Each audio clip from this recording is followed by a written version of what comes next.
آپ نے آگے گئے تو پھر پیچھے آگے تو یہ چیزیں اس کے لیے بری ہے، یہ نیکی ہے، یہ بدی ہے. اپنی طرف سے ہم نیکیاں جو ہے نا وہ اور بدیاں واضح کر رہے ہیں اس اعتبار سے. دوسری چیز یہ ہے کہ ہمیں بہت ساری چیزیں ورثے میں ملی ہیں، ہندو مت سے بھی ملی ہیں. ہندو مت سے آپ کو کون کون سی چیزیں ملی ہیں؟ میں سرسری طور پر دو چار چیزوں کا بھی ڈاکٹر صاحب نے الو کی بات کی ہے. ہم کبھی کسی کو الو کا طور بھی کہہ دیتے ہیں، لفظ بھی استعمال کرتے ہیں. الو کا اگر جائزہ لیا جائے تو یورپ اس کو بہت عقل مند جانور کے حوالے سے پہچانتے ہیں یورپ والے. ہم نے اس کو ایک اور شکل میں پیش کیا کہ کسی گھر پہ آتا ہے تو پہچاننے والا. اصل میں الو وہ جانور ہے کہ اس کا کتنا تو بڑا سر ہوتا ہے، تو سر سید احمد خان کی طرح اگر بڑا سر ہو تو اس کے اندر دماغ بھی تو بڑا ہوگا اور وہ چیزیں بھی بڑی ہوں گی. تو وہ دوسرے چھوٹے چھوٹے پرندوں کوے اور اس کے مقابلے میں تو زیادہ وہ شعور کا مظاہرہ کرے گا، عقل نہیں ہے. وہ الو جو ہے وہ جانور ہے کہ جو آپ کے تمام حشرات الارض کا دشمن ہے. تو جس علاقے میں کوئی سانپ اور وہ ہوں گے، چوہے ہوں گے، الو وہاں آئے گا. تو انسان جہاں بستے ہیں اور نگرات وغیرہ ہوں کسی جگہ پہ، تو الو وہاں جا کے وہ سانپ کھاتا ہے اور وہ چوہے وغیرہ کھاتا ہے. وہ رات کو اپنا کام کر لیتا ہے، دن کو وہ سوتا ہے. لوگ سمجھتے ہیں کہ وہ بدبختی کی علامت ہے، وہ نیک بختی کی علامت ہے جو آپ کے پاس آیا. آپ نے اس کو بدبخت قرار دیا. آپ نے یہ کہہ دیا کہ ہمارے گھر میں جو جھاڑو رات کو دیتے ہیں تو یہ جناب والے یہ تو بہت کوئی بری چیز ہے. بری اس لیے ہے کہ رات کو اگر آپ جھاڑو دیتے ہیں تو آپ کو سانپ بچھو کاٹ سکتے ہیں. بزرگوں نے اس کو نیکی اور بدی کے ساتھ جوڑ دیا کہ جناب آپ جھاڑو دیں گے تو جناب والا آپ کے گھر میں برائی ہے. رات کو اگر آپ نے رات کو شیشے میں دیکھا تو جناب والا کوئی تہمت کا تو نہیں دے گا. آپ کے اندر کی کوئی چیز ہے جو اجاگر ہو رہی ہے کہ بار بار شیشے کے سامنے یوں کر رہے ہیں، تو آپ کوئی اور ہے، کوئی ڈپریشن ہے یا ڈپریشن کی سپریارٹی یا انفیریارٹی کمپلیکس ہے، تو آپ اس کے پیچھے لگے ہوئے ہیں. تو پھر آپ سے غلطی تو سرزد ہونی ہے. شیشے کے اندر کوئی کمال نہیں تھا یا شیشے کے اندر کوئی نیکبختی بدبختی یا کوئی اور چیز جو ہے اس میں دار بھرما نہیں تھی. آپ نے ہندوؤں سے وہ چیز کو اور چیزیں بھی لے لی ہیں. آپ نے لی ہے نا کہ جناب والا جب آپ صفائی کرتے ہیں گھروں کے اندر، وہ جو دیہات کے اندر، تو گوبر اور اس کو ملا دیتے ہیں. ہندوؤں نے آپ کو دیا گوبر کو متبرک جانا تو انہوں نے لگا دیا. تو وہ جس جگہ کھانا کھاتے ہیں اسی جگہ انہوں نے گوبر کا لپائی کی، اسی کے اوپر بیٹھتے ہیں. آپ نے کیا کیا؟ آپ نے کہا کہ چھت کے اوپر لگاؤ تاکہ آگ کا پانی نہ آئے. وہ تھوڑا سا کچھ اور طرح کا ہو جاتا ہے، وہ سخت بھی نہیں ہوتا، اس کے اندر دراڑیں نہیں پڑتی. تو جب دراڑیں نہیں پڑتی تو پانی نہیں آئے گا، اور اگر پانی آئے گا تو پھر تو وہ پلید ہوگا. تو آپ کی تو نماز نہیں ہوتی ہے، آپ کی کوئی چیزیں نہیں ہوتی. تو ہم نے وہ چیزیں وہاں سے لے لی. جنات کا بھی ہم نے لے لیا ہے. جنات کسی کے اندر گھس سکتے ہیں. سمجھ لیجیے، میں آپ کو پہلے آپ بتاؤں، ہو سکتا ہے ہمارے بہت سارے مسلمان اور لڑکیوں تو خصوصاً خواتین جانتی ہوں گے کہ اسلام میں انسان کے اندر جن بھی گھس سکتا ہے.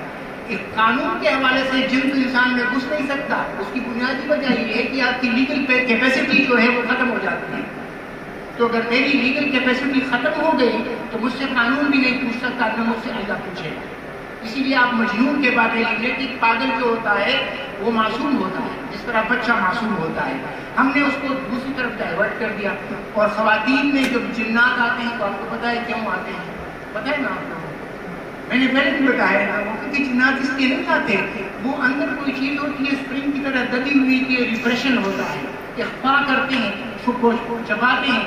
میں اپنے خواہشات کو اگر چھپاؤں گا اور دباؤں گا پھر مزید دباؤں گا تو ایک دن وہ اسپرنگ کی طرح جو ہے نا وہ اچھل کے باہر آئی ہوئی چیزیں. تو لوگوں نے کہا کہ جنات ہیں اندر انسان کے اندر داخل ہوا تو انسان تو گیا. ہاں، اگر آپ مجنون کو جنون قرار دے دیں تو پھر اس کی لیگل کیپیسٹی متاثر ہوگی. لیکن اگر جن آپ کا سر انداز ہوا تو آپ کا کام نہیں. میں بندوق اٹھاتا ہوں، کسی کو گولی مارتا ہوں، میں کہتا ہوں میں نے نہیں مارا، جن نے مارا ہے، تو مجھے قانون پکڑ سکتا ہے. پھر تو ہر ایک آدمی اسی طرح کہے گا کہ مجھے جن میرے اندر گھسا ہوا تھا، جن نے میری طرف سے بات کی، جن نے میری طرف سے قبول بھی کیا. شادی کو بھی قبول کرنا میری طرف سے جن نے قبول کیا، میری طرف سے رد کیا. اس لیے اکثر لوگ کہتے ہیں کہ میں نے تو نہیں کیا تھا، تو میں ہوش میں نہیں تھا. اور حالانکہ شادی میں اس وقت ویسے کوئی بھی ہوش میں نہیں ہوتا جب ہاں